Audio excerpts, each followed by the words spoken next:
Hi guys, it's Hayden Crawford here from the Dreamtime Academy, and I'm a wellness coach and spiritual teacher specializing in color therapy and numerology. Welcome, cosmic explorers, to another enlightening episode of Cosmic Conversations. Now, today we have a very special guest with us, the incredible Katharine Kinnie from Cosmic Numerology. We're diving deep into the energy shaping this moment in the cosmos, everything from the momentum of Aries season and the spring equinox to Mercury going direct and planetary alignments that are influencing collective consciousness and starseed journeys.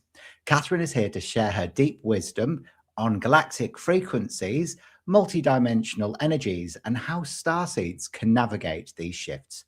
And the best part, this is interactive. Yay! So if you're watching live, you have the chance to ask questions and even have your own cosmic numerology chart explored on the spot. How good is that? So grab a pen, open your heart, and let's align with the cosmos together. Katharine, welcome to the show. It's lovely to see you, Katharine. How are you today? Really good to see you too, Hayden. I'm really good. Really, really Oh, good. fantastic. It's lovely to have you with me. Now, we're going to dive deep today, aren't we, Katharine? Wherever you want to go, I'm happy to go. Well, I know you're a wealth of information, which is always great. You know, to have a guest that has literally got a lot to say and probably could talk for Australia, which is brilliant. You know, because it means that I have to do less work. So, Katharine, can you give us a snapshot on the current cosmic energies and planetary alignments starseeds should be aware of this week specifically? Oh gosh, this week. Okay, well, I'll start with my humble cosmic numerological lens and filter. So 2026, as hopefully many of us will know or should know, is a one universal year. We calculate that by taking 2, adding it to 0, 2 and 6, we get 10. 1 plus 0 is 1. So we'll just start with that, acknowledging that this is the year that we're in on Earth. And yes, it's a 1 year, but it's a beginning of a whole 9-year cycle. So this is big from a numerological perspective. I've been kind of waiting for this for a while. So everything that's happening throughout this year, every day, every week, every month, is within the whole lens and filter of the one. And the one is about birthing things, starting things, planting seeds. It's a kind of fresh start, new beginning energy and vibe. It's about leadership, way showing, guiding, being out front, initiating things or being initiated. It is also a frequency of sovereignty. It's a frequency associated with origins, whether it's our origins first and foremost here on Earth, whether it's our starseed origins, and ultimately the origin of all, which is source. So lots more that I could share about the one, but those are just some of the big themes of 2026. And then if we kind of sharpen our lens and our focus to this month that we're in, so we're in the month of March based on the Gregorian calendrical system. And we are coming to the end of March. So we are literally in the last few days of March. March has been a 4 universal month. We calculate universal month by taking the number of the month. We're in the 3rd month. And then we add it to the current year, which is a 1 year. So 1 plus 3 equals 4. So March is and has been a 4 month within a 1 year. So this year, we have been being bathed in the themes of the one within the context, bathed in the themes of the 4 within the context of the one. The 4 is a very structured, orderly, grounded frequency. It is, I say it's like the best friend for starseeds and any of us that have master numbers or connections to master numbers or multidimensional connections, because the 4 is here to ground us and anchor us into physical 3D reality. Astrologically, it's quite a Taurian energy. It's quite a Capricornian and quite a Virgo energy. It's quite Saturnian. It's got a masculine vibe to it. But it's about taking action, creating structure, order, laying strong and solid foundations. It's about boundaries, having healthy boundaries. So within this month, and as we're, just in the last few days of March, we might be being given even more experiences to practice the mastery of the energies of the four within a 1 year. And that could be how to maintain healthy boundaries to protect our sovereign self or our authentic self. Or it might be taking action in the direction of what is more aligned for us as a sovereign being or our true authentic self, because the 4 is about action as well, and taking action and weaving things into physical 3D reality. Also, when the 1 and the 4 come together, it can be a great energy for taking action, the 4, to plant seeds, which is the 1. So, I've been planting a lot of seeds, like physical seeds and also metaphysical seeds this month, which are going to be paving the way for the next 9 years of my life. So that's how the 4 and the 1 can come together. They're going to come together again in December, because every December, it's the same universal month as March, and it's the same with November and February, the same with October and January. So we get another go at all these themes in December. And then this is paving the way for April, which will be a 5-month. I won't talk too much about that because you want to just talk about this week. And I guess the final thing that I will share from another metaphysical kind of modality perspective is the Tolkien calendar, the dream spell. Some people might refer to it as the mind dream spell. So there are 3 main metaphysical kind of modalities that I've been dancing with. Obviously, cosmic numerology is my main lane, and that's my kind of zone of genius. But the other 2, 13 star sign astrology and the dream spell, or the Tolkien calendar. And it has captured my attention recently, and I mentioned it to you in a message the other day. So we are on day 2 of a 10-day run of Galactic Activation Portal days. So what does that mean? So the Tolkien calendar, the dream spell calendar, runs on a 260-day count. So every 260 days, it like resets. So it runs alongside our 365 days, but it restarts far more frequently. So I think we're on day 107 of the 260-day count. But within that 260-day count, 50, or I think 52 of them, are acknowledged as galactic activation portals.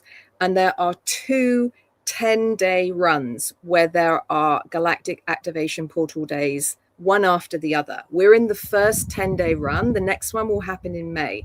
The last one happened in August.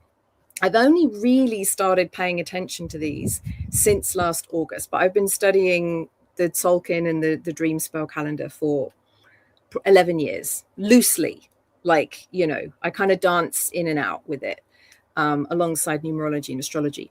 Why am I sharing this? Why is this important? Why is this significant? So the Galactic Activation Portal days, according to the Tolkien calendar and the dream spell, are acknowledged to be days when the veil is particularly thin. So from a pagan wheel of the year perspective, like Beltane and Samhain are known in beginning of November and the beginning of May. They're known as times when the veil is thin. It is a time when the veil is thin and synchronicities might be particularly more abound, so to speak. So it's a really good time to be paying really close attention to synchronicities. It could be a time to be particularly open to receiving messages from the universe multidimensionally. Now, some of us are really super connected, but for some of us, it might be particularly strong and clear. And it is also a time when there is the potential for activations. So I would equate that to kind of like eclipse portals, so to speak. So we just had our first eclipse portal, which was like end of Feb into the beginning of March. It's a time when things are illuminated. It's a time when I believe we are potentially being given more help and support to be living in alignment with our divine soul's purpose and being of the highest level of service. And the last thing I'll say is it's within what is referred to as the red serpent wave spell. So there are a number of different wave spells. There are 20 different wave spells, and they are 13 days in duration. And this 10-day run of Galactic Activation Portal days are happening during a red serpent wave spell.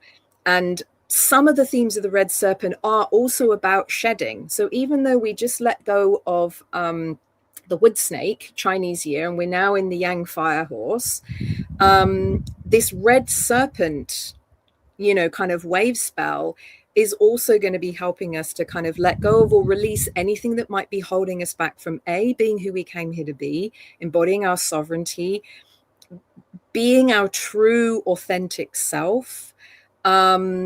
And also it's going to be aligning with the 9 energies from last year that are overlapping for the first 6 months of this 1 year until the end of June. And again, the 9 is there to help us let go, and it creates more space for the 1, which is the new. And so this 10-day global activation portal runs until the 3rd of April. And all the guidance I would give is, I mean, if you're interested, dive more deeply into it. There's an amazing app that you can download for free, which I think it's literally called 1320 Sync, SYNC. So if people want to kind of start to know more about that and the dream spell, you can find out what your own glyph and kin is and all of that jazz. But I'm actually using Gemini or AI to kind of just have a conversation about what are the key themes each day, to be leaning into the kin and the glyph days each day. Because again, this isn't my zone of genius, but it's running alongside everything, and it's a calendrical system that I like to journey with. And we're only on day 3, and the first 2 days for me have been very sparkly. We'll just say that. So I don't know if that is a helpful intro through my lens. No, it's brilliant, and it's exceptionally helpful, and we're all wanting to know what sparkly stuff has happened here now, aren't we? Oh, really? Yeah, we want to know, don't we, guys? I don't know. Sparkle? There's just, there's the synchronicities are cranked, so there are people crossing my path, connected to potential future timelines. There are conversations that I'm having about like, potential, a business idea that I've had for the last 10 years that is coming into focus. And these are things that have been latent or quiet or dormant for like months or years. And all of a sudden, all of the activations are starting to happen as well. I mean, I've also been getting up the last few days very deliberately and specifically to watch the sunrise as well. And when I start my day like that, especially on the beach, there's always big magic afoot as well. Like, had the most amazing sunrise vision as well. So yeah, lots of. And for anybody that doesn't know, Katharine, you're in Byron Bay, aren't you? Yeah, I mean, at the moment I live in South Golden, but it's in the Byron Shire in the Byron Bay area, like East Coast. Yes, what Australia. a nice place to get up and see the sunrise. Oh, heavenly! One of my favorites. I mean, yeah, amazing. Well, we've got quite a few people that have entered the chat, so we'll just say hello to a few of these as well before we continue. So we've got Vicky Cunningham. So hello to Vicky. Hey, Vicky. So we're going to do a few cosmic numerology insights, aren't we, Katharine, as we go through today? Yeah. We have to, because we do love it, and we'll both be chiming in to see what's what. We've got Pamela as well. We've got Sisbian as well, Pamela Anderson, the Spellbreaker as well. It's lovely to have you here as well. And Spellbreaker loves the Red Serpent Wave spell, so that's really cool. We've got the Cajun Queen, hello, and Master number 22, day number there. They got Vicky Cunningham saying Kin 108 today, yellow self existing star day today, galactic activation day, all dimensions are open for 10 days. How exciting. And Vicky has said Kin 108 day, yellow. Oh, I've just read that, sorry. that's me just rereading the same thing. Yeah. And Alexander the Ganja Shaman's back again as well. And your cheers from Aruba. I mean, what a beautiful place to be watching from. So we're going to be touching on a few of your charts today as well. But before we get into that, obviously, you know, there is more going on than just the things that you've mentioned. And of course, we're in Aries season, so there is some energetics that we need to be aware of as well. Like Aries is always about taking action, which mirrors what you've just said, actually, courage and personal empowerment. So Aries energy is really pushing starseeds, I feel, to step boldly into their cosmic missions. So if you felt a nudge recently, then just know that isn't random. So how can starseeds, Katharine, you know, harness this Aries season energy without burning out? Yeah, and this is also connected to the fire horse, the Yang fire horse year as well. You know, the shadow aspect of that can be burnout. And so, you know, from a numerological perspective, really anchoring into and harnessing the four energy, because the four, or from an astrological perspective, like the Taurus or the Taurian energy, which, you know, will be coming, you know, when the sun enters Taurus in a little bit. But it's really about, you know, putting one foot in front of the other, staying grounded, maintaining our grounding practices, whatever feels true, whether it's, you know, a morning meditation or mindfulness practice, whether it's journaling, you know, whether it's tree hugging or spending time in nature. For me, my favorite is bum on the ground, you know, meditating, connecting with nature, being present, you know, and creating the space to kind of slow down if we need to slow down, but just be mindful. And, you know, also some of the other four energies, which are connected to embodiment. So, you know, it can be really easy to get like super excited about things, and that's when life can get away with us. And, you know, being in our bodies, being present, being grounded is really important. And sometimes mundane tasks, you know, whether it's like gardening or like cleaning the kitchen or going food shopping or putting the wash on, like those are all things that they're activities that are actually very grounding. Yeah. But also, you know, kind of staying connected to one another as well. And like, you know, if we're having a tough time or if we're having a difficult time, you know, reaching out, you know, because it's one thing to spend time by ourselves and spend time in nature and things like that. And that's all really important, especially in this 1 year. But also there's 8 billion of us on the planet.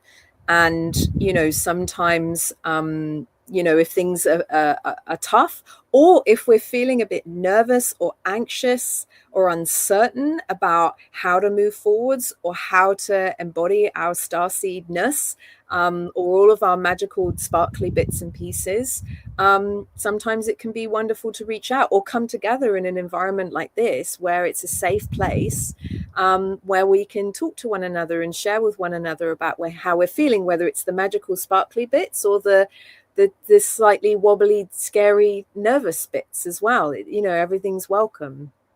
Yeah, 100%. Well, just to take that one step further, I created this little diagram that demonstrates the key themes for each of the sort of major starseed races. So it's like a cosmic impact guide, I suppose. Mm-hmm. So I wanted to talk through this a little bit because obviously with this, you know, it helps each race or lineage know exactly what these main themes might be this week. So with Pleiadians, it's all about heart expanding and healing. So it's embracing love and releasing old emotions. So, you know, if you've identified as a Pleiadian origin, then these are going to be the main themes that will come up for you specifically. For Arcturians, they have higher mind downloads that are taking place, which is really trusting your insights and activating new ideas as well that may be coming up for you. Lyrans, it's always about courage and leadership. So stepping into power and being seen, it's going to be a dominant theme for you. Syrians, it's ancient wisdom, which is awakening. So connecting to your deep spiritual knowledge. Andromedans, like myself and you as well, Katharine, freedom and breakthroughs, you see, which aligns very closely with what you're talking about. which is, you know, questioning the old and seeking your truth as well. Hydians are grounding and stability, so they sound like they're really connecting with that four energy, connecting with nature and staying centered. And then, of course, the Orions, shadow work and transformation, so facing your fears and healing old wounds as well. So these are dominant themes. It's not the only things that are going on, but it's just so you guys can be aware, you know, of what's taking place. So if you've got any questions with regards to any of that, feel free to drop those in the chat as well. Now, the other thing we've got is Mercury's going direct, isn't it, Catherine? You know, so Mercury's gone direct, but we're in post-Mercury retrograde shadow at the moment. okay. So what does that mean? So, and it was actually my friend Femi. So she's an amazing 13 star sign astrologer. She really drew my attention to the pre and post Mercury retrograde shadow periods. So they are normally about 2.5 weeks before and then after the actual Mercury retrograde period. And so the shadow period that we're in at the moment, so this activated after Mercury went direct. And I think we're going to be in this until about, let me just check. I think it's the 9th of April. Let me just see. Yeah, Mercury leaves post shadow 6:36 p.m. Sydney, New South Wales time. So you guys can figure out what that would be for wherever you are on the planet. And Mercury went direct on, I'm trying to remember when it went direct. It went direct on Saturday, the 21st of March, like in the early hours. So like last Saturday.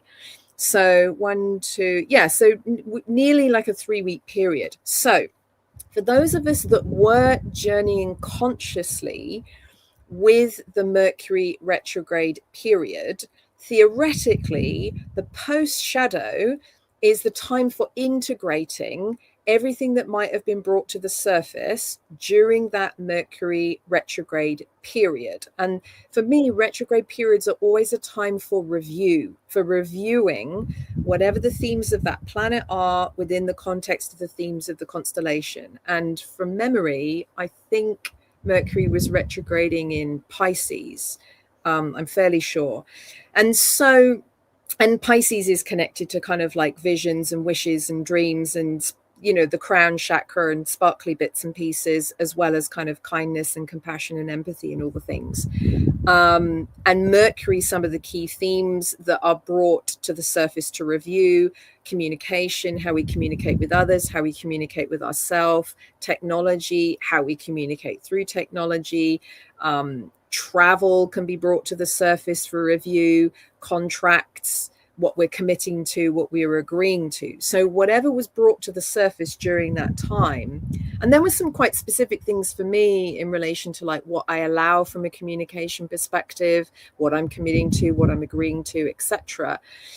This is the time for integration. But for anyone that wasn't consciously journeying with Mercury retrograde, sometimes, and this is what Femi says, the post shadow can be more intense than the actual Mercury retrograde if we didn't get the memos. And that's when there's sometimes the metaphysical matrux, or we might be getting kind of knocked around a little bit by those energies. For me, I journey as consciously as I can with Mercury retrograde now, especially because Mercury was in retrograde when I was born.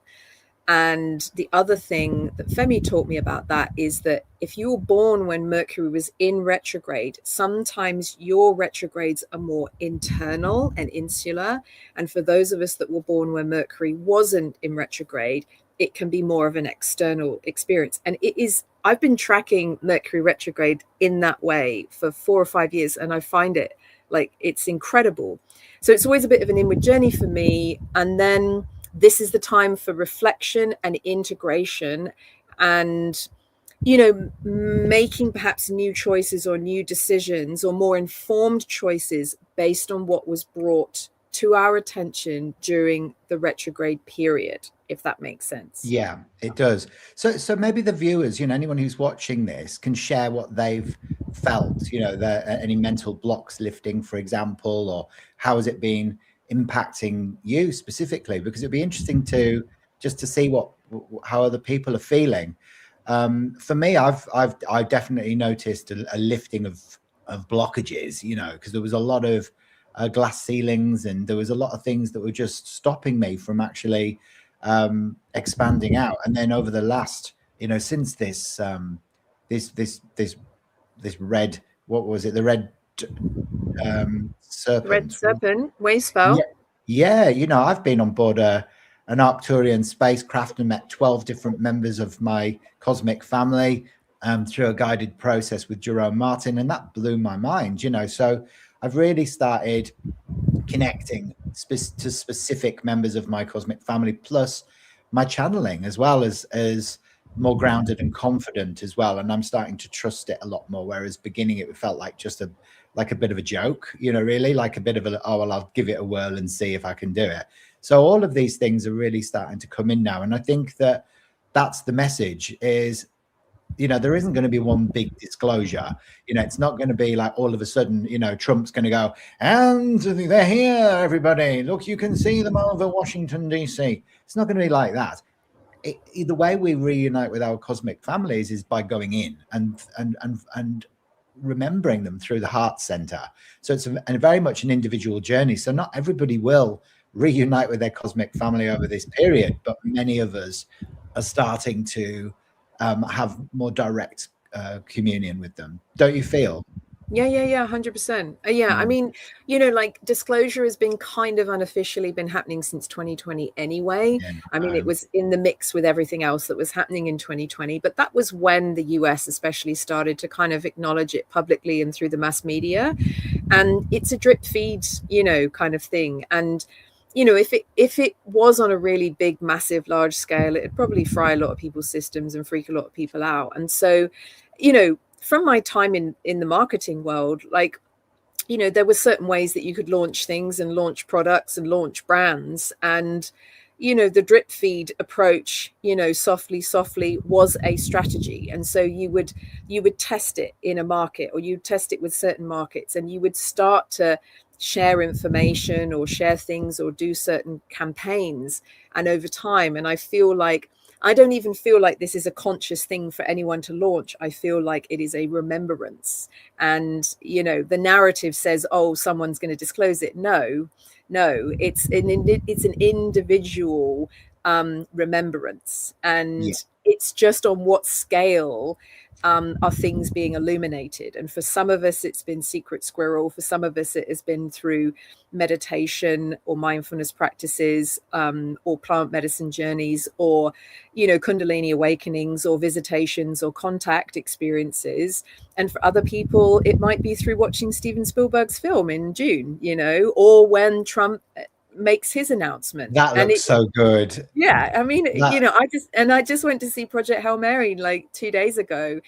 And that's an amazingly beautiful story by Andy Weir, waving the flag for, you know, non-human and human contact and connection and collaboration and co-creation, you know. So it's happening. And, you know, there was ET in the 80s, and, you know, it's just like, I well, look, Laura Henderson says she's been having breakthroughs too, more confidence and more doors opening. That's exactly it. I think there is Awesome. this wave of red sort of that's hitting everybody at the moment as well, Yeah. which is amazing. So, you know, with these galactic frequencies, I mean, the key ideas are Sirius. I discovered I've got a Syrian mother, and I've got two hybrid brothers as well that are off planet, which was amazing. Apparently, I'm interacting with them, but I don't remember who they are at the moment, but I do know their names. The Pleiades and Orion energies are active as well. So really boosting intuition. Its downloads and multi-dimensional perspective is starting to reignite rather. And, you know, the star energies right now are really amplifying your physical clarity, your psychic clarity and your intuition. But so you might notice sudden insights or cosmic nudges as well, especially this week. You know, you'll be noticing more and more serendipitous, you know, synchronicities, like you mentioned before.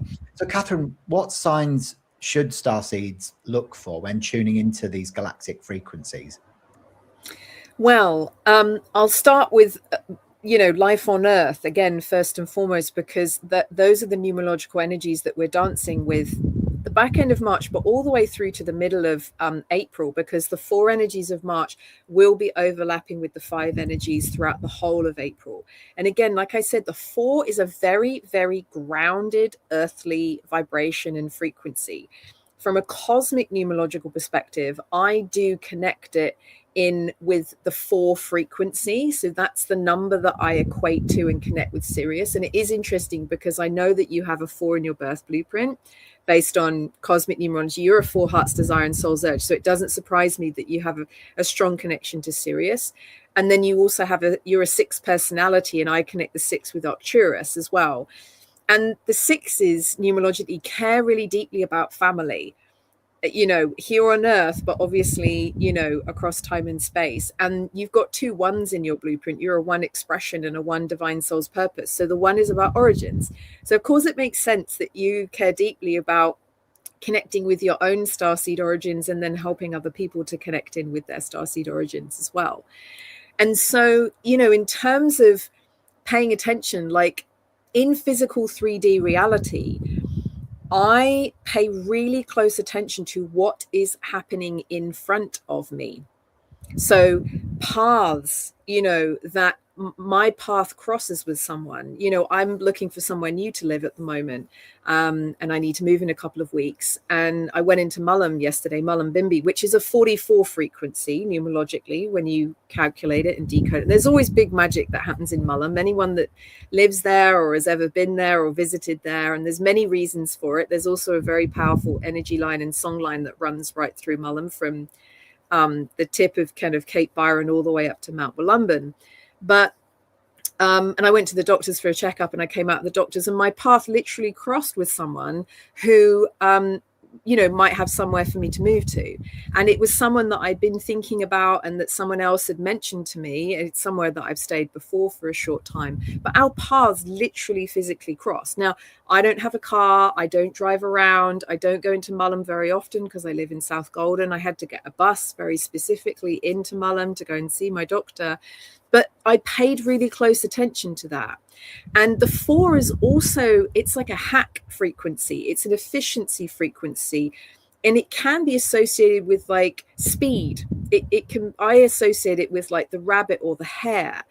And so again, where we are numerologically and in this 10-day Galactic Activation Portal run, one of the ways we can align is trusting and allowing that masculine, that divine cosmic masculine energy that is in all of us and is outside of us and exists to support us or show up or to make things quicker and easier and simpler. And then the other thing is leaning into the 5 energies of April. So they've been overlapping with March since the middle of March.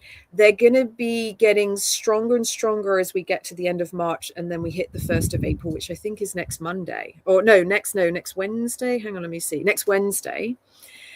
And the 5 energies are the opposite to the 4. So the 4 is grounded and structure and order and like physical 3D reality, boundaries. The 5 is the opposite. It's lack of structure. It's a limitless, boundaryless energy. It's a curveball kind of surprise energy. It's got a bit of like a Uranus vibe to it. It's got a bit of a Sagittarian vibe to it.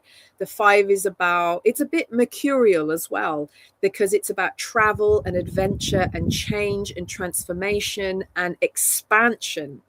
So whilst the 4 is steady, stable and structure and order and grounded and taking action, the 5 comes along and kind of grabs the 4 by the hand and goes, let's go on a journey, or let's go on an adventure, or let's be spontaneous, or we'll just chuck a curveball in there.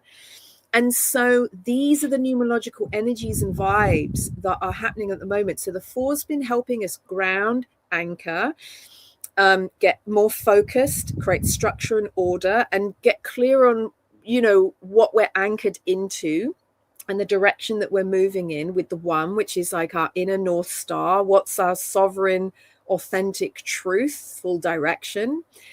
And then the 5 comes along and kind of starts to test those boundaries to see how strong and solid they are.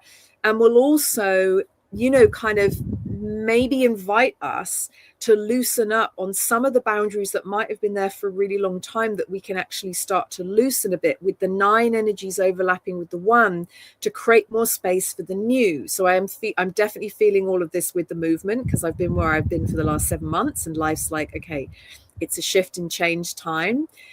The 5 has always scared me a bit because I don't have any 5s in my blueprint, and the 5 loves to chuck a good curveball my way.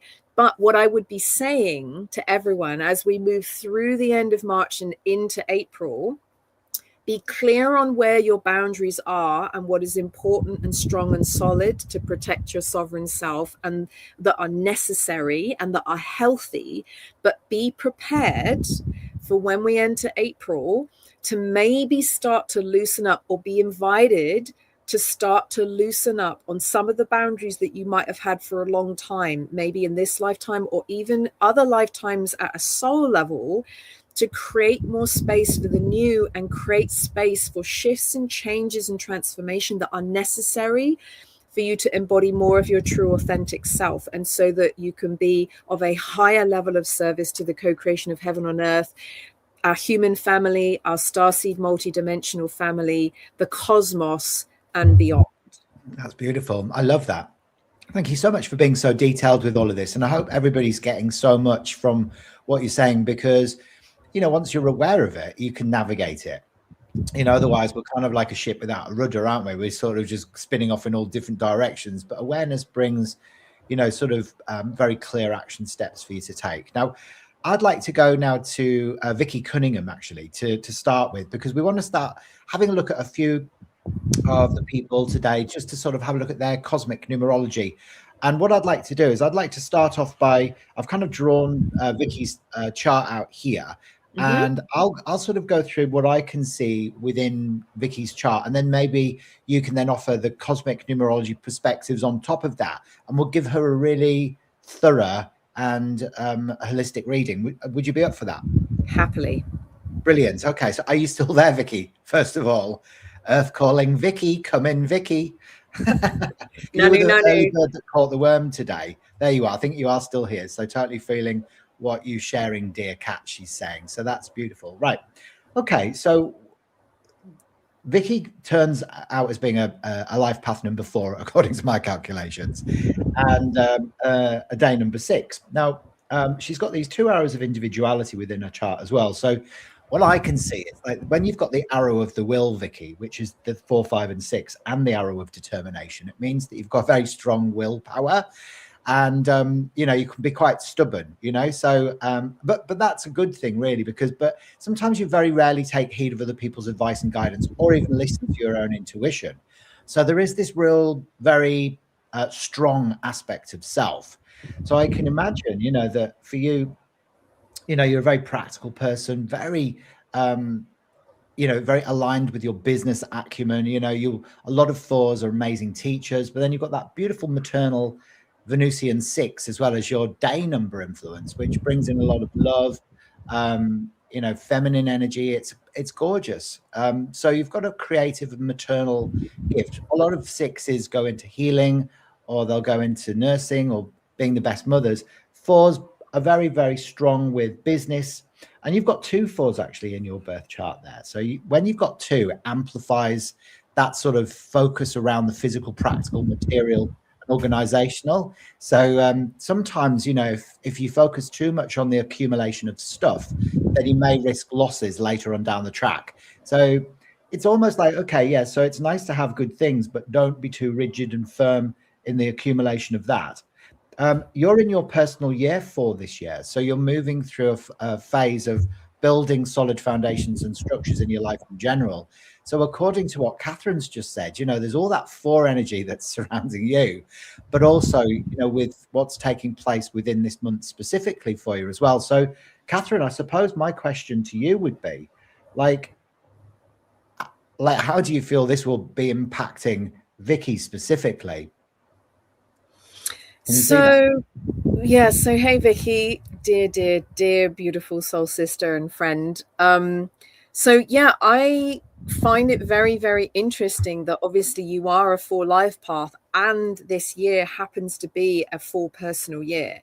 So what I find is, whenever our personal year and even personal months within that personal year are the same as numbers that we have in our birth blueprint, that has the potential to be particularly activational for us at a soul level.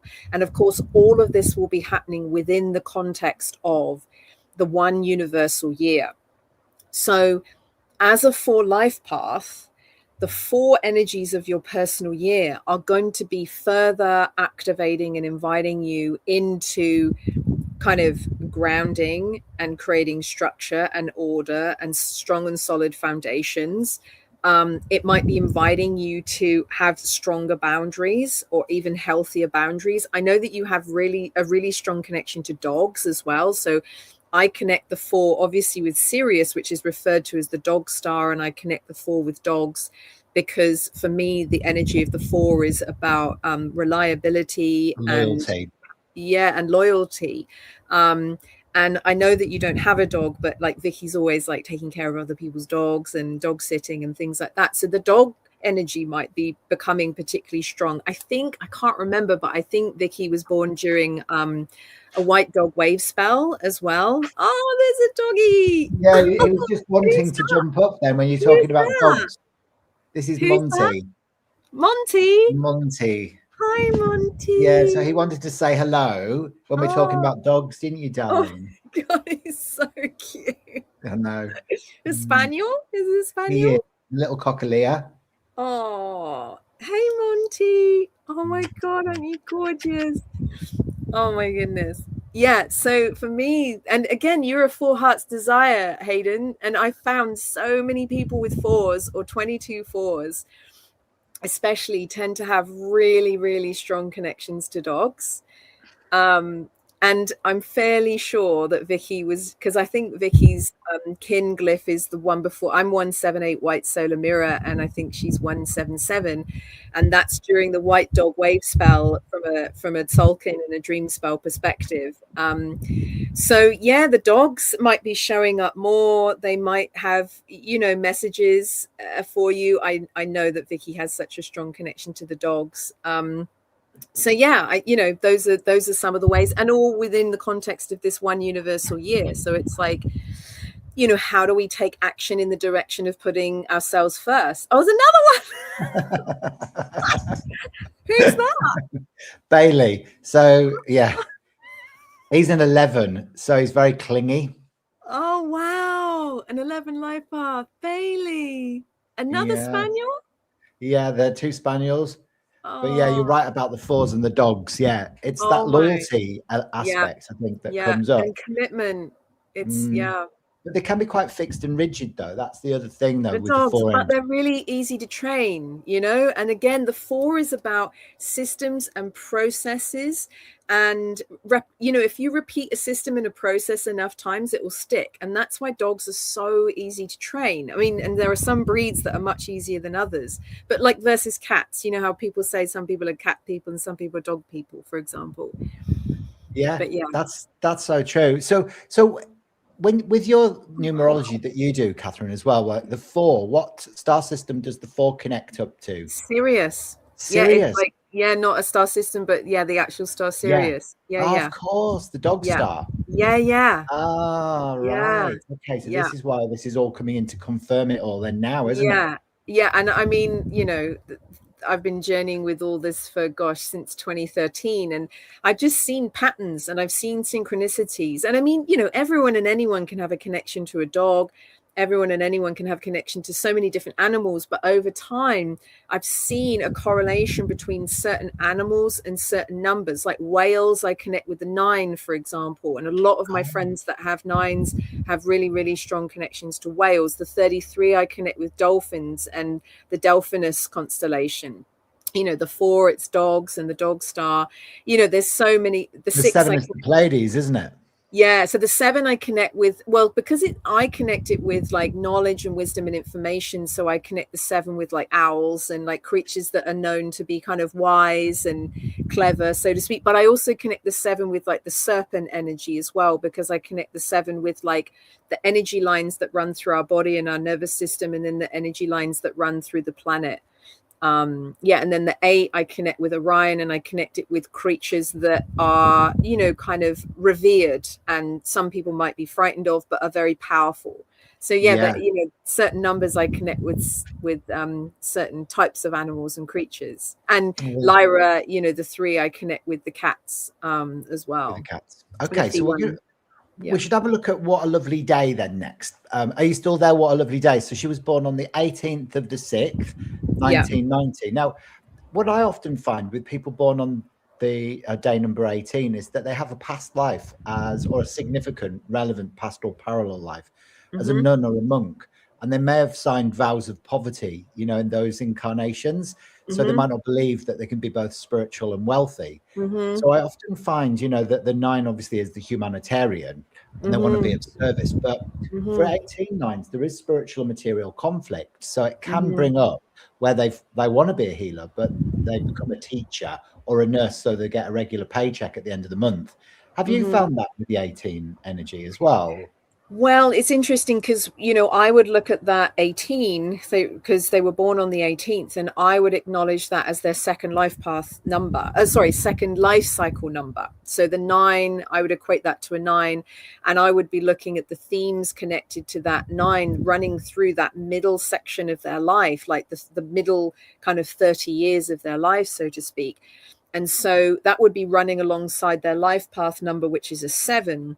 And again, like the 7 is a spiritual frequency and the 9 can be associated with poverty.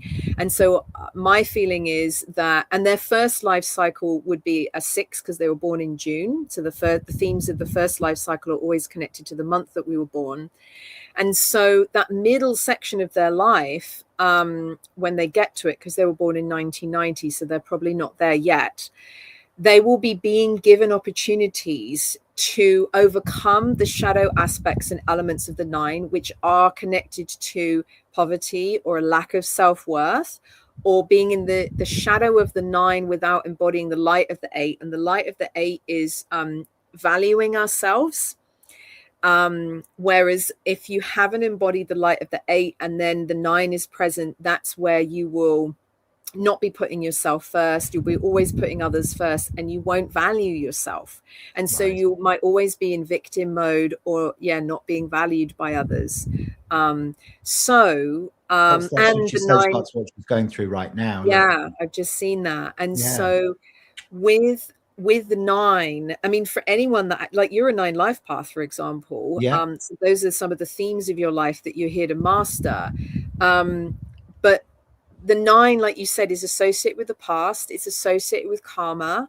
And the 9 will keep looping things. It will keep bringing things back around, lifetime after lifetime, and, you know, year after year, cycle after cycle, for us to master, so that we can choose and anchor a new line of time. And I feel the cycles of pain and suffering, which are connected with the 9, we keep experiencing until we come to the 1, which is making a new choice and decision, putting ourselves first, practicing really high levels of self-love and self-care, and actually moving through the themes of the 1 all the way to the 8, which is valuing ourselves, so that we're only attracting people that value us.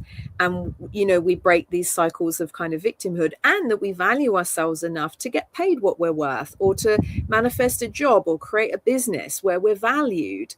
And this is all connected to living in alignment with our passion and our joy and our purpose. Yes. Yeah, it really is. And actually, you know, What a Lovely Day 90, you've got the same combination of numbers that I've got, but the other way around. So I'm a day number 7 with a life path 9. You're a 9 day number with a life path 7. So I'm going to show you what that looks like in colour form. I'm just going to have to pop you down, Bailey, because he wants to dominate the show. You know what he's like. He's just like, well, if he's an 11 life path, he would be there the whole time, just hugging and snuggling. Isn't it always the way? Yeah. He's so There you go. These are your soul colors. So Neptune is the 7, and the 9, which is Mars. So it's red, orange, and turquoise that come up as your soul colors there. So it's interesting because I often find 9s need to learn the art of wise assertiveness. So they need to learn to speak about how they feel at the time. Things need to be spoken about instead of being meek and mild and getting all angry and frustrated. And the 7s actually are very good at listening to the problems of other people, but they tend to carry their own burdens alone. So, this has been the story of my life. This is who I am. So I feel invisible. So you may feel the same way as well. It's like that sense of, oh, well, no one can see me. That's why I started a podcast.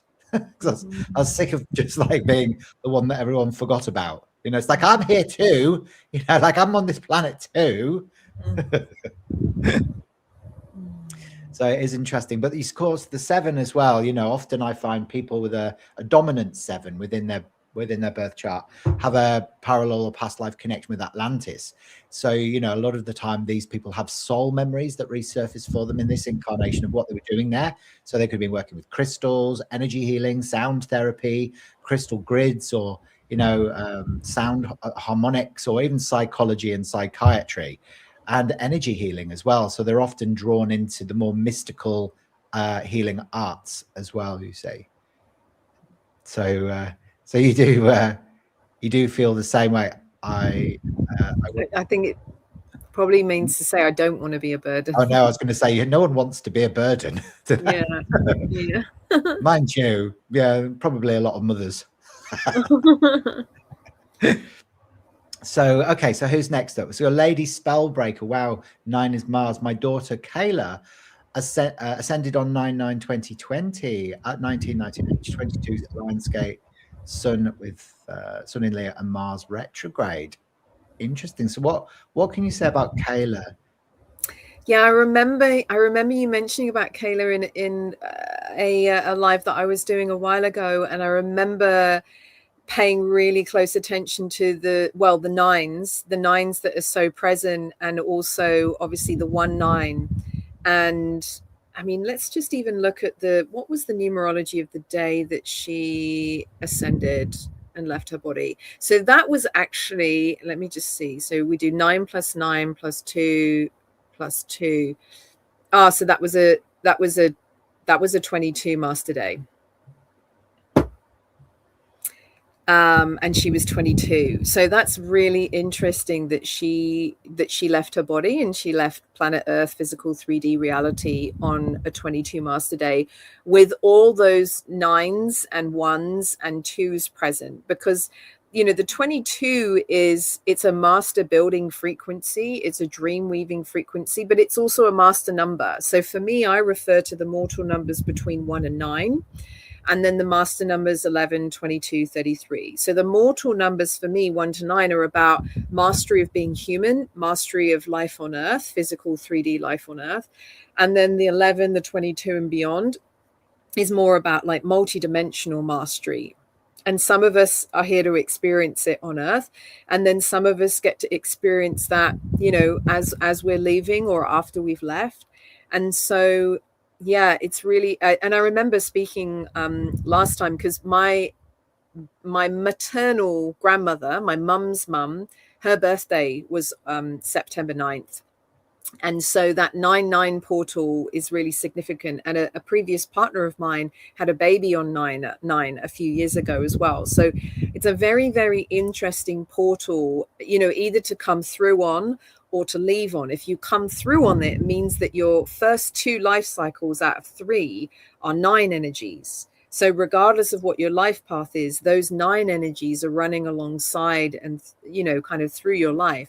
But the fact that she ascended, left her body on 9/9, she was, there was definitely an important message there connected to the 9 energies, which is death and endings and closure and completion and finality to an extent, and forgiveness and gratitude and unconditional love and kindness and compassion. And the 9 is also about the celebration of the gift of life, but also it's about, the fact that she left in 2020, there's those two energies that were present as well. I mean, it was a 4 universal year, but the 202, and it was on a 22 master day.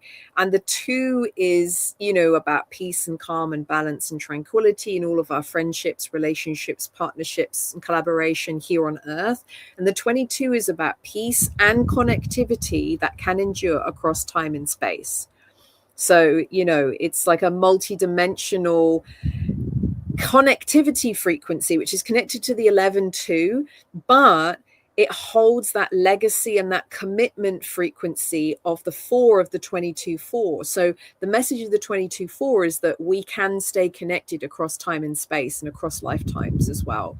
And so for those of us that leave on 22 days or come in, I came in on a 22 day, I'm a 22 life path.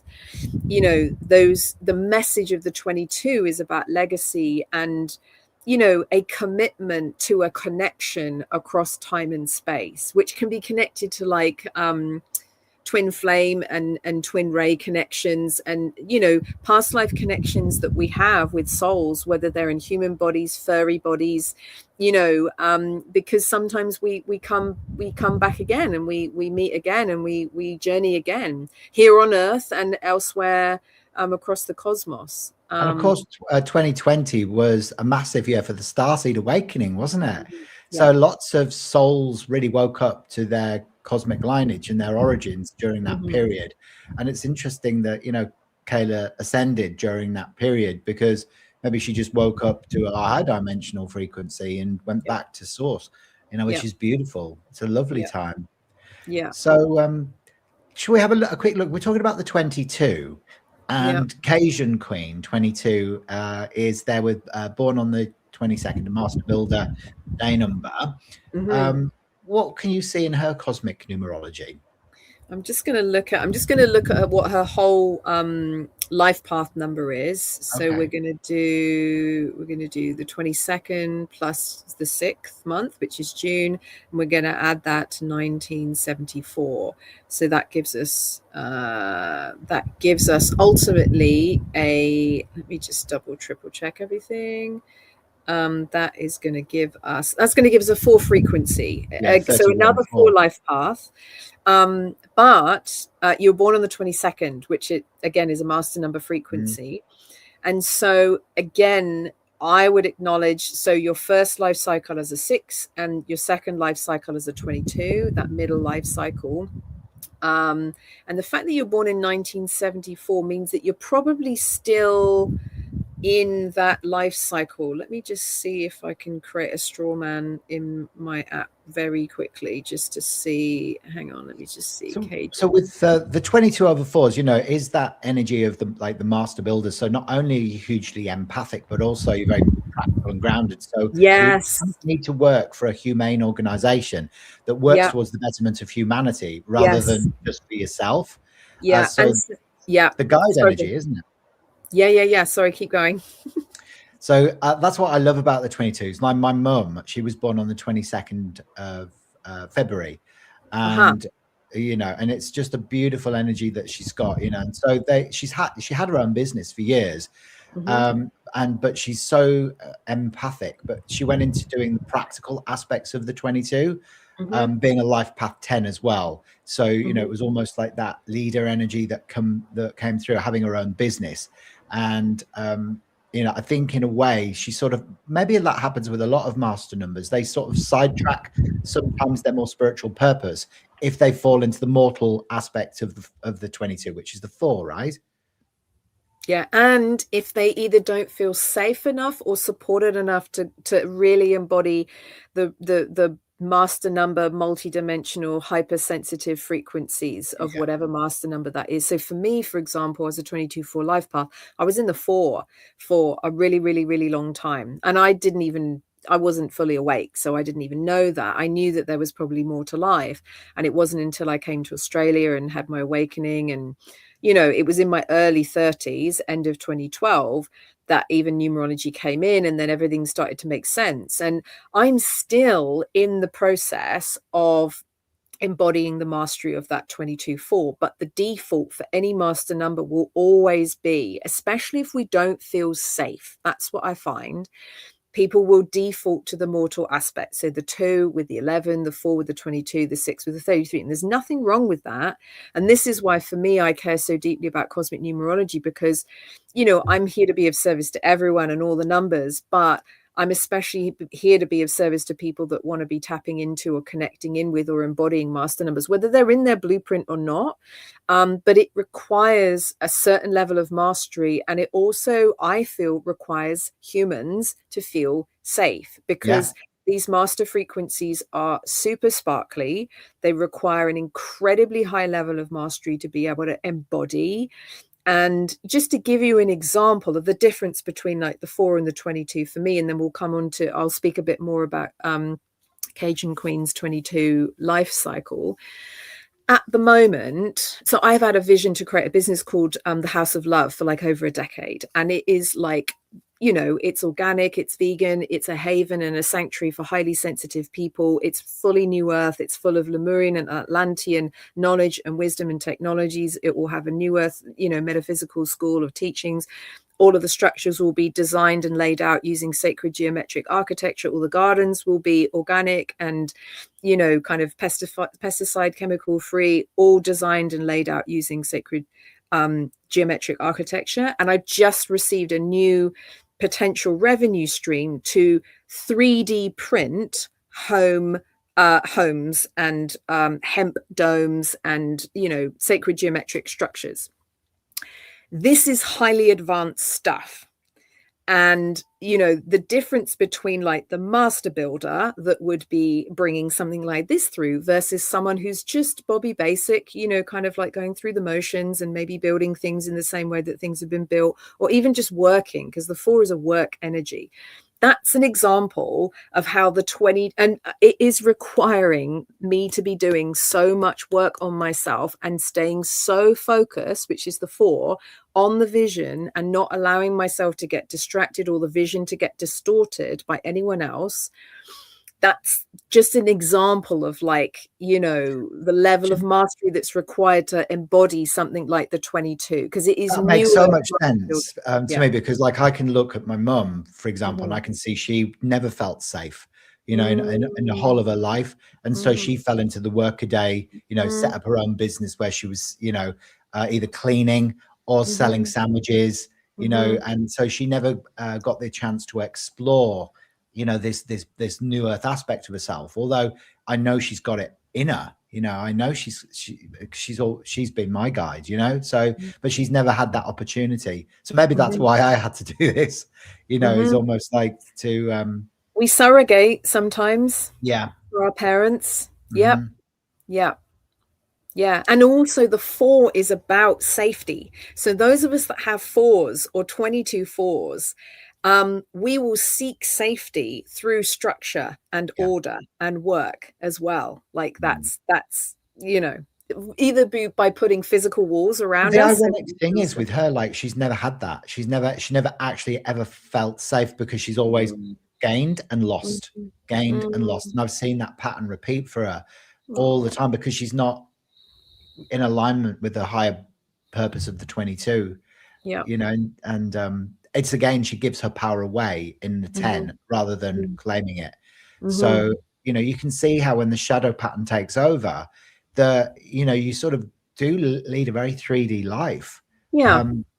It's, you know, so your awakening must have really catapulted you then, if you're thinking about the 3D printing properties and, you know, doing sacred geometric, you know, garden spaces and whatever else, because, you know, that is the absolute, you know, highest potential, isn't it, for the 22 over 4s. So, you know, Cajun Queen will have this aspect to her as well. So where do you feel like you fit into all of that, Cajun Queen? Do you feel like you're living in the mortal aspect of the 22, or do you feel like you are, you know, sort of doing what Katharine's doing now? Or do you feel like you are, you know, living your highest potential? I'd be interested to find out. Now, Katharine, you said you were going to talk about the other aspect of the 22 as well. So did you want to share that?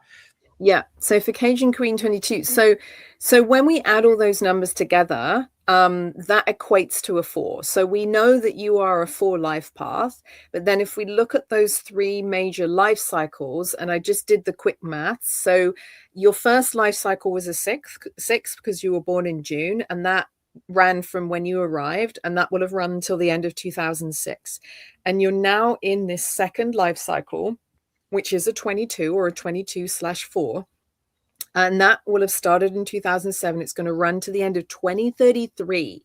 So you've still got quite a while journeying through and experiencing this life cycle. And then at the beginning of 2034, you'll move into your third life cycle, which is connected to 1974, which was a 3 universal year. So your third life cycle will hold the themes of the 3.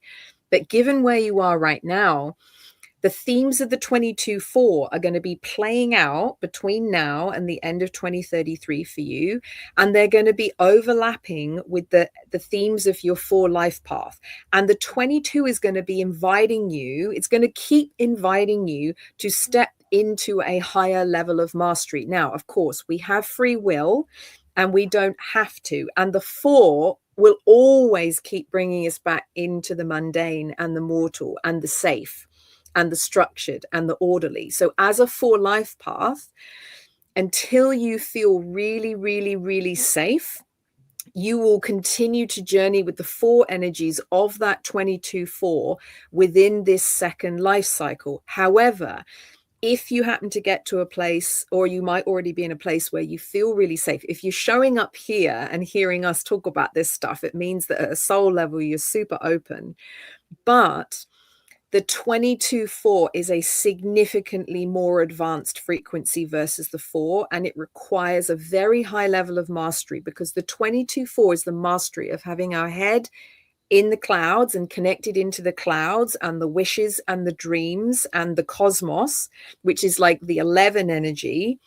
And then the 22 is to bridge the connection with the wishes and the dreams. And this is like divine inspiration, cosmic ideas, and the vision of heaven on earth, to then embody and hold those visions and then take action in physical 3D reality, which is the 4, share them with others, which is the 2, enlist support from other humans, which is also the 2, and then take action in physical 3D reality to weave these wishes and dreams and ideas of how to create and build and lay the strong and solid foundations for the co-creation of heaven on earth. That is the level of mastery of the 22. I have not met many humans that are actually embodying it, because it requires a phenomenal level of mastery. It requires a phenomenal amount of focus, and to not allow ourselves to get distracted or for our ideas to be distorted, because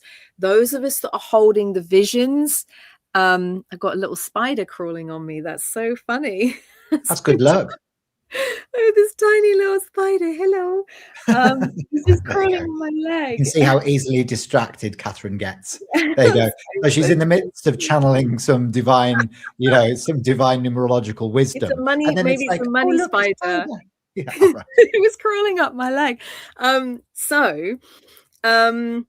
But the 22 invites us to stay focused, which is the 4, on our vision, which is the 11, and in our sharing, and to protect that vision. Because like for me, for example, everything's built using natural materials, and I've had so many people come in and go, oh, we could do, no. It's all natural materials. And, the 22/4 also focuses on holding a coherent energy and a coherent frequency and not allowing any distortion or incoherence. So again, it requires phenomenal commitment and grounding to connect with these higher frequencies and this vision of heaven on earth, to then hold it in our body as a vibration, to emit it and transmit it, and then to anchor it here on earth in collaboration and co-creation with other humans. There you go. So Lady Spellbreaker said the spider is the weaver. She's weaving a numerology dream web. I love it. Yeah. That's so nice. Now we've got a question here that's come through from Heels Oh, it's Pamela. Pamela. Yep. There you go. Hello, Pamela. And she says, can I ask a question? Is the 2911 in relation to a 22 or a 33 life path? does it follow that our potential for, e.g., Catherine, I am an 11 and 22, is our potential of 33? Or is that not how it works?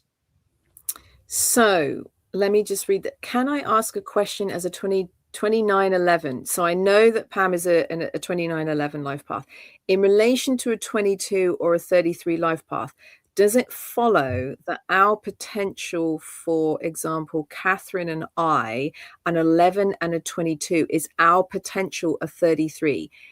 Yes. Well, I wouldn't even say our, yes, I would say, so this, we're in friendship, relationship, partnership territory now, which is great. This is another, kind of zone of genius for me. So the way that cosmic numerology works, which is based on Pythagorean numerology, we have 5 major numbers in our blueprint. And the first one, which is from our date of birth, is our life path number. So this is, we've been talking about this a lot today. So when 2 humans come together, you can connect all of the numbers in their blueprint, and then you can create a friendship or a relationship or a partnership blueprint. So like, for example, Hayden is a 9 life path, and I'm a 22-4. So when the 9 and the 4 come together, I know that that's going to create a 4 anyway, because when the 9 is added to any other number, it kind of absolves into it. It disappears into it, so to speak. So the other number is always dominant. It's really interesting. So we together create a 4 life path in our friendship blueprint, which means that our connection is all the key themes of our life path together is going to be rooted in the energies of the 4. So it's always going to feel grounded and supportive, and there's going to be a commitment energy there. It's going to, involve structure and order, and it will be together what we will be further mastering through our connection, if that makes sense. So that's just an example of Hayden and I together. So oh my God, it's not Pamela, it's Patricia. How have I? Yeah, it's Patricia. Trishy. Oh my God. I know. I'm so No, but she has been called Pamela before. She's saying, oh, I've been called Pamela. I don't know why I even went there. It's because we're on YouTube and it's not Facebook. And yeah. Anyway.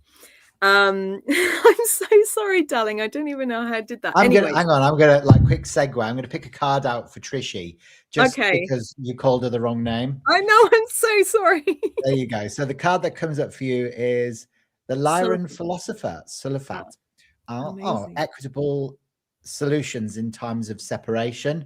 Amazing. Interesting as well, because weren't you saying you're a 2911? I tend to attract 2911s, and they often go through divorce or separation from family. So if you've done that, there is going to be equitable solutions. So if there's any legal stuff going on, just know that both parties are going to sort of get equal. Interesting. So coming back to your question, Patricia. Oh my God, I'm so sorry. Trishy. So, Trishy. So, and we've known each other for so long. I don't even know how I did that. We've known each other for years. Like, I've visited her in her home in Victoria. Oh my God. Well, I know. So, Patricia's an 11 life path, or a 2911, and I'm a 22, just for example. So in our friendship blueprint, and this would be true for anyone, oh, bless her. I'd much rather call you by your actual name. That's the right thing. No, I think we should call her Valerie. No. Anyway, so, and this will be true. So any of you watching, you can do this for anyone that you love. If you know their life path number and you know your life path number, you can add them together and you can figure out what the key themes are that are connected to your life path number with that person. So my husband and I, he's an 8 and I'm a 9, so it would be an 8. Correct. Wouldn't it? So our themes are going to be about money, business, organization, power, negotiation, resources, resourcefulness, legal stuff, energy, how you use your energy, how you channel your energy, how conscious you are with your energy, mastery, and how you use it.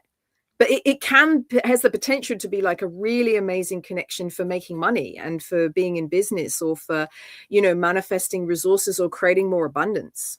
Yeah, we do. Like we've always got more than enough.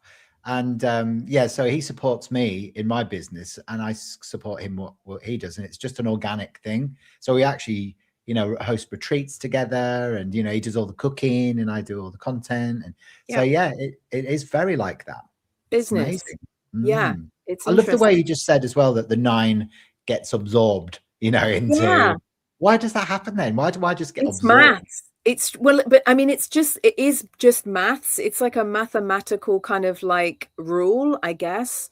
Um, Absorb is probably not the right word to use, but it's almost like the mastery of the 9 kind of gives itself to whatever number it comes together with, if that makes sense. And so you as a 9 life path, you're bringing what you're mastering here in this lifetime as a 9. And the 9 and the themes of the 9 are the highest level of mastery that we've come here to embody as humans having a human experience. And then we get to the master numbers, which are multi-dimensional soul level mastery. But like, for example, both my parents are 9 life paths. They just came to visit me here in Oz, and we spent some time together in Sydney. I'll get to your question in a minute, Patricia, as well. We're just slightly off-piste. But both of them are 9 life paths. So when the 3 of us together, and I looked at the numerology of our constellation, and this is another thing you can do. You can look at the numerology of the constellation of a family or a team or a work group or a business. We still create a 4 together because they're both 9s and I am a 22-4. So when we add their 9s together, we get 18. And then when we add that together, well, we actually get a 22-4, interestingly, because 18 plus 4 is 22. So, and there's always big magic that happens when we're together. We're not together that often these days. But coming back to your question, Patricia, actually, let's just acknowledge Alexander in case I can weave this in as well. I'm a 44-8 and I've been only in relationship with 33-6. I found out afterwards they were 33-6. What does 33-6 have energy of? Does life path 33-6 have energy of the 9? Okay, I'm going to do both these questions at the same time because they're all connected to the. You're multitasking. Yeah, I'm going to spin. This is a 22-4. I can spin so many plates and weave so much magic into the web. And absolutely, Lady Spellbreaker, please remember to hit the thumbs up and show some love. Yeah, don't forget to subscribe to my channel and click the bell for future notifications. Yes. So sweet. She is sweet. Sorry, I just interrupted people. your chain. No, it's all good. I'm focused on the thread. I've got these threads that I'm going to bring together. Right. So, Patricia and Alexander. Okay, so if you've got someone that's an 11 life path like Patricia and a 22, and they come together as friends or in any other way, you might have a parent or a child or a partner or a husband or a wife. It creates a higher master number than either of those 2 humans hold. Now, I have this with a lot of my friends that are 33 life paths, and we create a 55 together, or 55/1. So the way that I understand this is life is inviting you through your connection with that other person to come into a higher level of mastery than what your soul might have already experienced. And so these can be really powerful and special connections because it can invite you and can test you or challenge you at a soul level to be embodying a high level of mastery than what you would already be experiencing just by yourself. Now, to come back to what Patricia was asking, first of all, you'll need to master, and this is true for anyone that has a master number in their blueprint or is a master number life path, you have to master the mortal numbers that are part of that master number. So with Patricia and I, we have to master the 3 and the 6 before we can ever master the embodiment of the 33, if that makes sense. And we have to have been embodying the mastery of numbers 1 to 9 and any master numbers that come before whatever that master number is. So we would also be having, so in order for us to embody the highest level of mastery that our humans and our souls could as physical 3D humans, Patricia would need to be embodying the mastery of the 11 and ideally the 22. I'd need to be embodying the mastery of the 11 and the 22. And then together, we would then be able to master that 33-6 frequency, if that makes sense. And so, and I'm not going to get into too much detail about what it all means, but Alexander said, does life path 33.6 have energy of the 9? And I would say yes, within that mastery. And again, it's connected to what I just said. So any of us that have a master number life path or anywhere else in our blueprint, and any of us that are working with master numbers, because I don't like limiting this, because I feel there are a lot of us that oh wow, that spider just found its way back onto my leg again. It really likes my right leg for some reason. Anyway, any of us that were born without master numbers in our blueprint, for example, that doesn't mean to say that we can't be working with them and embodying them. And I would say this is 100% true for Hayden. This is true for my business coach, for example. And I feel there are a lot of us, you know, we're all starseeds, but a lot of us that are doing so much work. And some of us are surrogating for our parents who might have master numbers somewhere that aren't fully embodying them. And you know, many of us are really starting to move into these higher levels of mastery with the master numbers, but we need to have mastered the embodiment of the themes of numbers 1 to 9 before we can get to embodying any of the master numbers. So yes, if someone's a 33.6 life path, the 9 is in there, the 9 is within it. I would say they've probably already experienced life on Earth as a 9 life path. That's my theory around it all. And in order to embody the mastery of the 33, they would need to be able to embody the mastery of the themes 1 to 9, as well as the themes of the 11 and the 22, if that makes sense. Mm-hmm. Yeah, it does. And it's interesting because I think a lot of people feel this great sense of responsibility when they realize, you know, like Alexander the Ganja shaman, you know, he's a 44-8 and he's like, oh my God, I'm an architect of the new earth, you know, and it's like, okay, so how do I get out of survival mode, you know, to be able to start doing that? You know, it's too much. So it's great the way, you know, you've described that, because I think it helps you ease up on yourself a little bit. You know, it's like it's your potential, yes, but whether you fulfill it in this life, well, it's okay. It doesn't matter. Yeah, it's what you choose. It's what you feel safe with. It's what you feel capable with. It's what you feel supported. Like for me, I just feel like, and there are a lot of people that come to me, obviously, for readings and to classes. But, you know, there's even, you know, a friend of mine who's wanting to work with me with his business. You know, I have another product called the Dream Brand Blueprint, which is a process and a journey that I take people through if they're birthing or expanding a conscious business. It's my 22/4 master building frequency, and my One Heart's Desire, which is a birthing energy. But there are a lot of people that have all these wishes and dreams and visions, and some people even know who they are and why they're here and what they want to do or what they'd love to do, but again, don't feel safe, don't feel supported. And I feel that it takes a certain kind of human and a certain kind of person to be able to create and hold a very, very safe place and space for us to feel safe to be who we came here to be, if that makes sense. And I always say to people that have master numbers or are wanting to connect in with them, there's no right or wrong.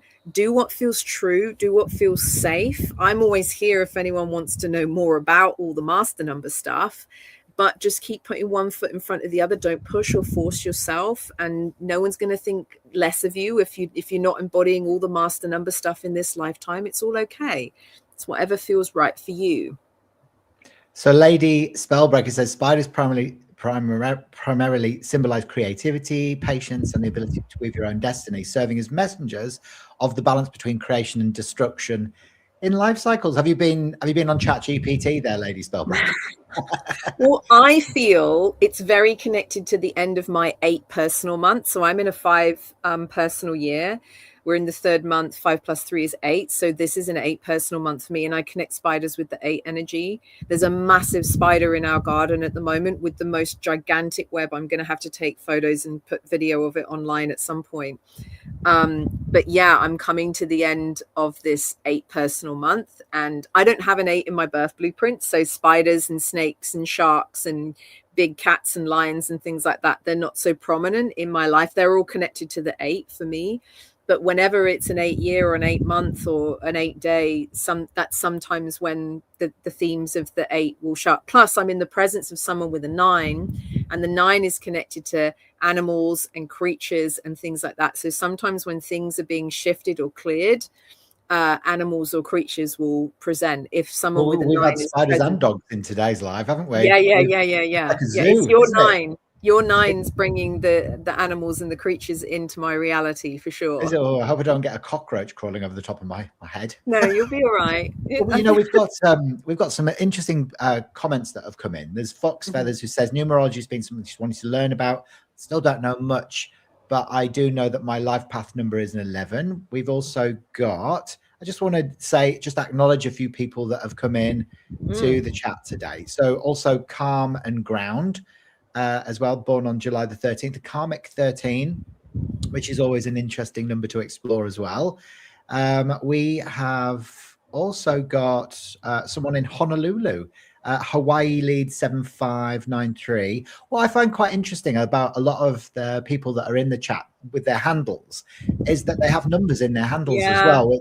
There's never any coincidence with that either, don't you think? We've got Milaris 577. You see another one. Obviously, Lady Spellbreaker 1313, and Stephanie, who is Y5W3F. I'm not even going to try and decode that one. You know, Vicky Cunningham 7432. So you know, I know we probably haven't acknowledged everybody that's come into the chat today. So apologies if we haven't. Andaris Polaris 9842. There's a big, and even Laura Henderson 6005. And so what is going on with all of this then? Why do you think there's so many handles that have got numerical codes attached to them? Well, I'll go straight into the 4, the practical, and the 4 would say because they either wanted to use their name like Laura Henderson and it was already taken, so they needed to put some numbers at the end. Oh, that's boring. That's the boring 4 explanation.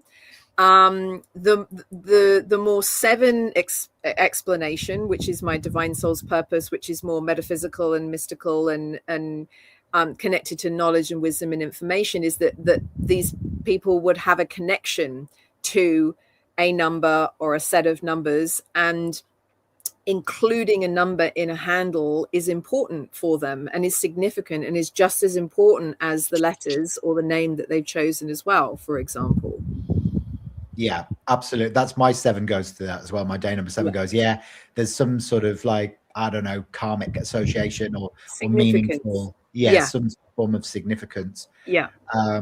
And Lady Spellbreaker says mine is because I use 13 signs and 13 houses. 13 houses.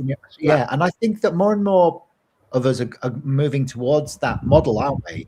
And moving away from this 12 system. How does that affect numerology then, Katharine? Really good question. Someone asked me this just the other day, and I think I answered it privately for them. So I'm really happy to answer this publicly. It was a friend and a client and student of mine. So bottom line, it doesn't affect numerology at all. Because numerology is connected to the Gregorian calendar. And whilst we're all still using the Gregorian calendar, numerology remains. And even if we used a different calendrical system, numerology would still stand. We would just, the calculations would just be different, but numerology itself would still stand. So numerology is connected to and grounded in the Gregorian calendrical system, whereas 13 star sign astrology, or sidereal, or true lifetime sky, or real-time sky, whatever you want to call it, is connected to how our ancestors actually read the stars and read the sky before Ptolemy removed Ophiuchus. So Ptolemy removed Ophiuchus, and there's many different views and opinions and beliefs about why he did it. I don't get stuck in the conspiracies and I don't get upset about it. But my understanding, one of the theories is he removed it because he wanted everything to be neater on the ephemeris wheel, and he wanted 12 signs, and he wanted them to match with the 12 months, and he wanted everything to be equal. He wanted each constellation to represent 30 degrees, and just for it to look neater, and for it to all be connected with the seasons as well. So that's my understanding, without getting too much into drama and conspiracy theories. However, he removed a fucus, and if some people call it the 13th sign, it's actually the 9th sign if you're acknowledging Aries as number 1. So it's not one that gets tacked on the end after Pisces or anything like that. And in a weird way, I wouldn't want to practically call it the 13th sign, because it isn't. It's just it is one of 13 constellations that the sun travels through on its ecliptic every year, if you're looking up at the sky with your eyeballs, and the moon and the planets as well. And so I became aware of this in 2015. I was actually living in Mullumbimby in an Airbnb. I just moved up here from Sydney. I'd been living in Sydney for 4 years. This was when I was being woken up at 1, 2, 3 a.m. in the morning by my higher self or my guides or Pythagoras, whoever, being given all these downloads and information. And that day or morning, I was being invited to look up on YouTube particular star system races and galactic, families. And as I was looking them up in my third eye, I was being shown the numerological connection between particular stars and star systems. So I was looking up Sirius, and then I was being shown the 4. I was looking up the Pleiades, I was being shown the 7, Andromeda, the 11, Orion, the 8, Vega, the 9, etc., Sirius, the 4. So my human didn't really know what was going on. My soul and my higher self was, tripping the light fantastic. And in amongst all of that, I felt to try and find a map to start to see where all these star systems were. I came across a constellation map of the 88 known constellations on a Wikipedia page, which does not exist on that Wikipedia page now. Luckily, I screenshotted it and I have it, and I use it in my teachings for Cosmic Numerology Level 2 when I'm talking about and teaching about the connection between numbers and star systems. However, when I looked at that map and I followed the ecliptic line through all of the zodiac signs and constellations, I saw that it went through a sign called a fucus, but it wasn't acknowledged as, the constellations astrologically. And I could see it with my eyeballs, and I was like, what the heck is this?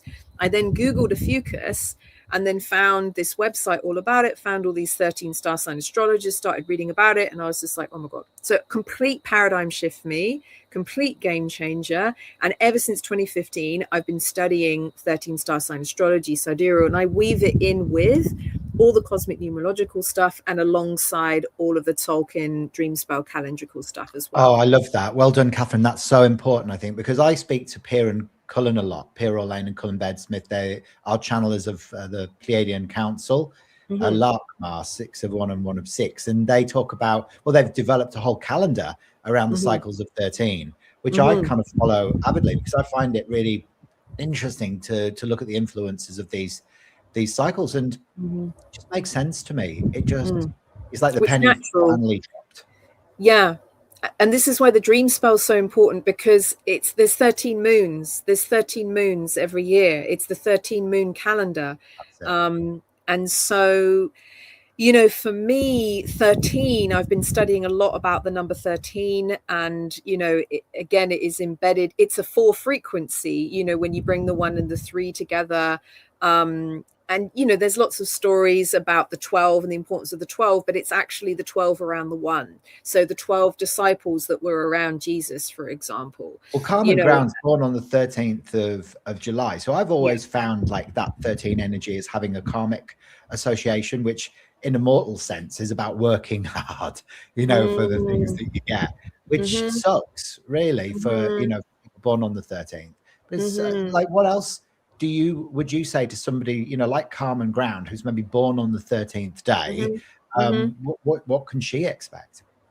So again, without knowing the year they were born and being able to look at their life path number, just knowing that you were born on the 13th, again, it tells us that your second life cycle would have been a 4 or would be a 4, depending on where you are in your journey. So again, those 4 energies inviting you to come into the higher level of mastery of the embodiment of the 4, which is structure, order, work, getting our ducks in a row, being grounded, having strong and solid foundations, having healthy boundaries, and embodiment. Within the context of whatever, but also the 13 holds the themes of the 1 and the 3. So whenever the 13 is present, it's how do we master the embodiment of the 1 and the 3 within the context of the 4. So the 13 is about how we embody our sovereignty, and we are living in alignment with our true, authentic, sovereign self, and we're being guided by our inner North Star. I connect the 1 with Polaris.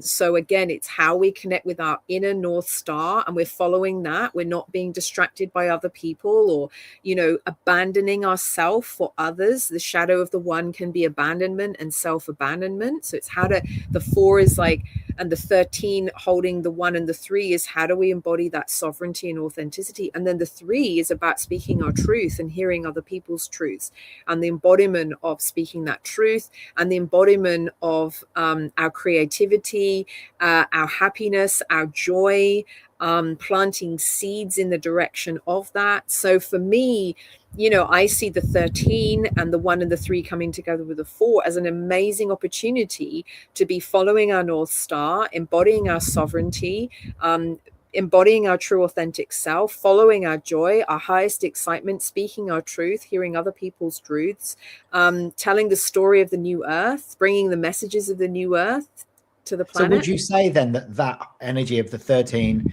then is exactly the same as this cycle of 13 that we're talking about as well? So it almost mirrors the energies of that cycle of 13, yeah?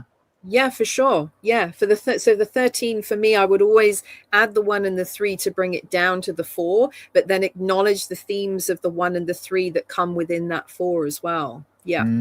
Interesting. Well, thank you so much, Katharine, for explaining that so well. Like, you're the first person that's actually been able to explain it to me in a way that I've actually understood it, because, it's quite a complex, sort of equation to get your head around, because, you're dealing with 12s and 13s and you're like, well, how does it all fit together? But it does. So Hawaii Lead says, my YouTube number is 7593. It was randomly assigned. So, but this is a 6, isn't it? Same as my birth is a 6. Can you confirm this? Okay. Well, we would just add, and let's just do the maths really quickly. 7 plus 5 plus 9 plus 3. Yeah, is a 6. Yeah. Okay. So I'll find her birth date from the chat.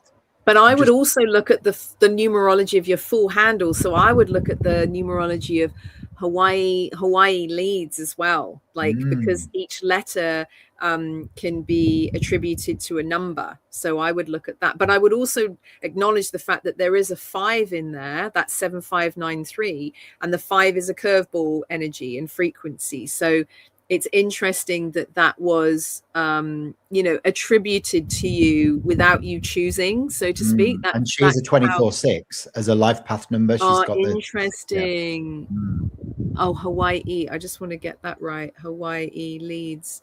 So it brings in Venus, the love planet for you. Then if the 6 is dominating, yeah. So this is that beautiful, creative, maternal energy.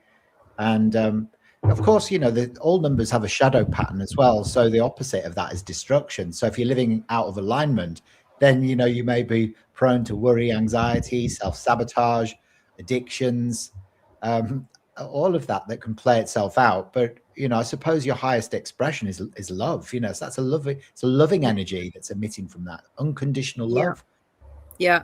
And it's interesting because Hawaii Leads numerologically, that totals 47, and then 4 plus 7 is 11. But then when you add that 47 to the 24, which is what 7, 5, 9, and 3, you get 71. And then 7 plus 1 is 8. And this is why it's so important to acknowledge letters that come together with numbers as well. So the numerological vibration of your handle, the full handle, is an 8, but obviously the numbers total a 6. So yeah, it's really Interesting then. So if the eight's in there as well, like 8 relates to the planet Saturn, which is old father time. So the 8 and the 6 coming in together, this is like the spiritualization of the heart center, the violet and the pink. So love from above.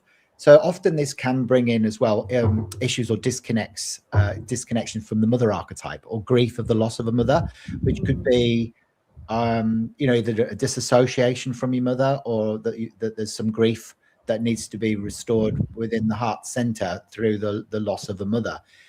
So that might reflect back in your life as well. So it'd be interesting to find out if that's the case, wouldn't it? Nothing is coincidence, everything is serendipitous. You've got to look at everything as just energetic wavelengths of information that you can kind of decode and just get the most incredible insights like Katharine has shared with us today. I can't believe we've been going for an hour and 40 minutes. Katharine, you must be exhausted. You must need a nice cup of tea and a slice of cake. Yeah. Now, for anybody who wants to contact you after today's live, Katharine, how do people connect with you? Like, how can they get on board with the great work that you're doing? And, hopefully one day come to this amazing permaculture farm and live in a printed house. Come and visit the House of Love in the Byron Shire. So you can go to my website, which is cosmicnumerology.com, cosmic with a K. And there's lots of information there about, readings and classes and courses and testimonials and my story and fun stuff.